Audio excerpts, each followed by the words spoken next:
everybody. Welcome back to another Mental Health Monday. It is me, Tiffany from Tiffany Empowers. I am an LMSW or a licensed master social worker, and this month we are celebrating social workers all over the world. Yay! Thank God for social workers, right? So I want to give a shout out to all those that are colleagues of mine, those that I know, those that I don't know, those that are in school, those that are inspiring or aspiring to be social workers. Hats off to you. Salute to you. Thank you for all that you do. Thank you for being a part of such a wonderful profession that I love and that I really, really, truly adore, because I just want to say we have so many opportunities as social workers that people just don't really know about. So I want to actually give you some of those opportunities that we as social workers have. We typically, when you ask people, what do you think a social worker does? The number one answer is you take people's kids. And that is far from the truth. We all don't take people's kids. We actually want you to keep your kids. And so we have those that do work with child protective services, right? And they have to do the job that they've been tasked to do, okay? And then we have those that may do administrative work. We have those that do strategic planning for big corporations and organizations. We have those that do community organizing and community activism. We have those that work in schools. We have those that work with military veterans. We have those that work with cybersecurity. We have those that work in intel. We have those of us that actually own our own practice, that do our own thing. And we do have those that work in mental health, such as those that may specialize in adolescence. They may specialize in substance abuse. They have specializations in certain areas. And so with all of the array of things that we do, we just don't take kids. We want you to keep them, okay? So shout out to all those hardworking social workers. If you know a social worker, give them a shout out. Tell them that you love them. Tell them that you appreciate all they do. And maybe you should really ask them, hey, what is it that you really do?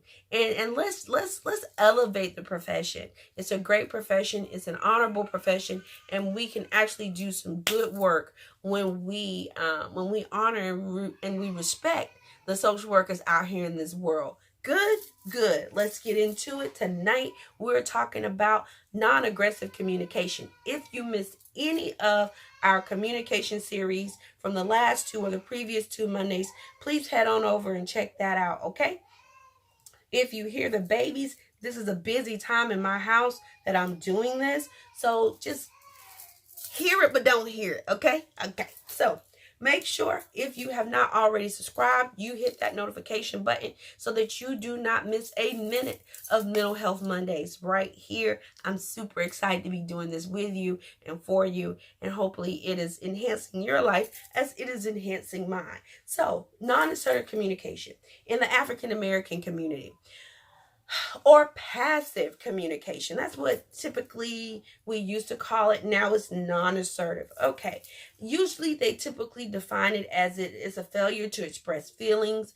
You exhibit poor eye contact. It tends to, typically those that are non-assertive tend to speak softly and apologetically, and they tend to allow others to violate their rights. When it comes to this form of pattern in the African American community, it's there. All forms are there. We can be assertive. We could be non-assertive. We can be what I've recoined aggressive. Okay, because aggressive and assertive are the same. Check out the video and you'll see why. But looking at it in its totality, what culture would we consider to be maybe more non-assertive than us, right? And when I did my homework and I did some looking around and some digging, I actually came up and stumbled upon, let's look at the Native American community, their culture. And this is not 100%, okay? This is not all Native Americans and all Black people and all white people. This is just a pattern that may be relevant and you may see in some of us, okay? When we look at Native Americans and non-assertive communication, their communication style is what they would consider just restrained communication. And what that means is they respect other people's energy, and they don't want to impose that energy onto others. So they're just very restrained in communicating certain things, because I believe, and this is just my interpretation, I believe that they have a genuine respect for your energy. And I think all of us should be able to understand that everybody's pattern is different. Again, as I stated earlier, communication is not about making someone communicate the way that I communicate. It's just a way that we transmit information. Now, the pattern in which I do that is what we should be respecting from each other. And when we are able to respect that, we're able to break down those barriers and break down those cycles and those walls that hold us against each other, because we're not communicating. We're not understanding the pattern. And I know what you're thinking. Well, Tiffany, I don't really have time to be worried about all the patterns of everybody I communicate with. Well, we really do. Because if we want to be effective in making sure that our message is being heard, I have to take a minute and understand how you communicate. True story. I'm not the best communicator. I'm really not. I grew up in a home where love was just understood. You understood that you were loved. In most African American homes, and if I'm wrong, tell me, but we grow up like that. You grow up knowing that I'm loved. I know that I'm loved because I have a place to stay, I have food to eat, I have clothes on my back, right? Right. That's just known. So that equals love. Okay? But when I got married, or when me and my husband started dating, he required a different form of love. And I was like, well, didn't you just know you were loved? Okay. But in his home, they may have hugged more. They may have communicated more. They may have done different things a little bit different from the way that my family did it. And we're both Black. Okay.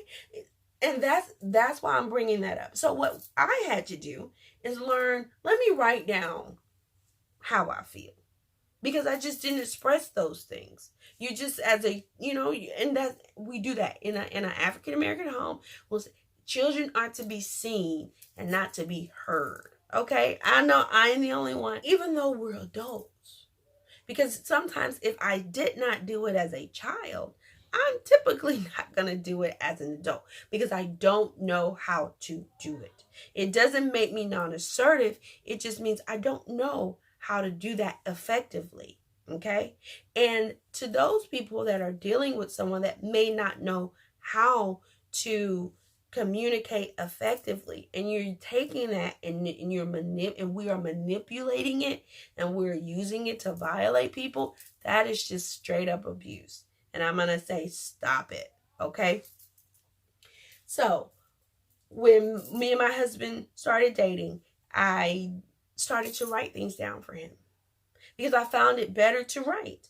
I could write it down, hand it to him, he can read it, and then we can somewhat discuss it, because that was a comfortable space for me to write and versus to verbalizing. But either way, it was coming out. I was getting out what those feelings were, what those things are to me. Okay. And that opened up some form of better communication. Okay. So not 100% assertive, not 100% non-assertive, not 100% aggressive, but all of them. We are encompassed in them all. We all have moments of all of them. I just want to make sure that we understand.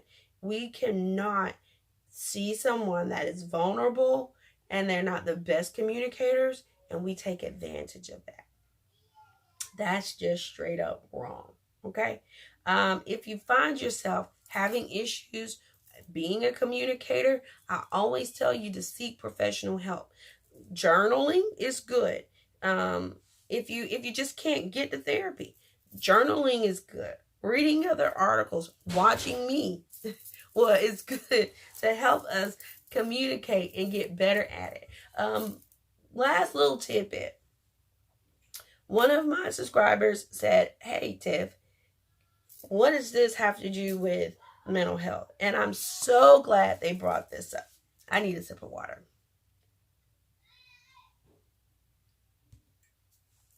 I hope you're getting your water in too. And my lips are really dry. So I want to add my shea butter to it. This is my therapy in a jar. I just love this stuff. You got to have therapy all over. You know, it's in a jar, so you put it on your body. You need it in your mind. You need it in your spirit. So it's just a whole collective thing, you know. And then you got your wear. You gotta just have it all. So therapy in a jar, shea butter, hand whip, the best. Look at them. Because no lipstick today, if you notice. So how is all of this tied in to mental health? Great question. It's tied in because if we cannot communicate effectively, or we do not understand as therapists, this is for my therapist, if we are not able to understand and recognize the pattern of different cultures, we are ineffective. And to my Black people who may be in therapy, thinking about seeking therapy, if you can't talk about what the issues are, your therapy may take a little longer, because therapy is about addressing underlying issues, and communicating those things helps us take care of our mental health. We have some traumatic experiences, true indeed, those that we are conscious of and those that we are unconscious of.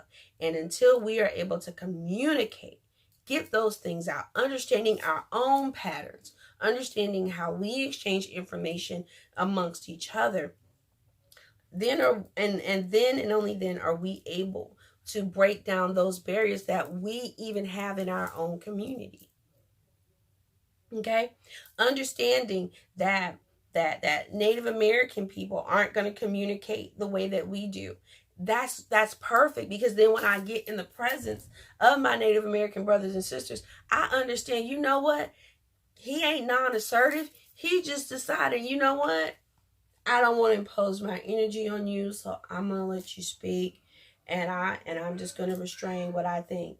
And then when I get around my white American brothers and sisters, and they all and I'm an individual, and take away your feelings, and we only deal in facts, feelings aren't involved, I understand that, you know what?